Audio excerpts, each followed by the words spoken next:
পুরা গ্রাম তন্ন তন্ন করে খুঁজছি, জোনাকির দেখা নাই। পরে বাস স্ট্যান্ডে গেছি, বাস স্ট্যান্ডে যাই দেখি সে তার প্রেমিকের হাত ধরে বাসে উঠতেছে। আমি যাইতে যাইতে বাস ছাইরা দিছে, পিছন পিছন দৌড়াইছি, গিয়ে আসলের মুঠিটা খাপ করে ধরে জানলা দিয়ে টেনে নামাইছি।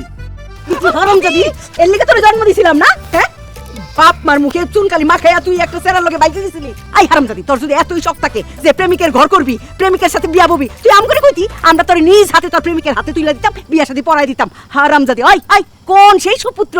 তার নাম কি? তার ক্ষমাটা একটু দেখা। আমার দিকে চাস কেন? যেই বলার লগে পালা গেছ তার কথা কো। ছেলেটার নামটা বল। তুই যদি তার বিয়ে করতে চাস, আমি ভাবি ভাইজানকে রাজি করায় ওই পরিবারের সাথে কথা বলে বিয়ের ব্যবস্থা করব। ছেলেটা কি একটু বল। আমি যেই ছেলের লগে পলাইছি তার নাম, তার বাপের নাম কোনো কিছু আমি জানি না, শুধু তার আকার আকৃতি চেহারাটা জানি, সেটা বলতে পারবো। দেখতে কেমন সেইটা বলো খালি। দেখতে এমনি সুন্দর, লাউয়ের মতো ফর্সা, চুলটি কালো আর পিছন দিকে সিটি কাটা, আর ছাই কালারের প্যান্ট পরছিল, আর লাল নীল কালো কালারের চেক চেক শার্ট পরছিল হাফাতা। বয়স কত হইব? 30-32। এটা তো আমার ছেলে রাজুর সাথে মিলে যেতেছে। দেখছেন মামা, দেখছেন আপনার মেয়ে কত বড় বেয়াদব আর কত বড় শিয়ানা। যেই ছেলের সাথে পালা গেছে তার বর্ণনা না দিয়া সে আমার বর্ণনা দিতেছে।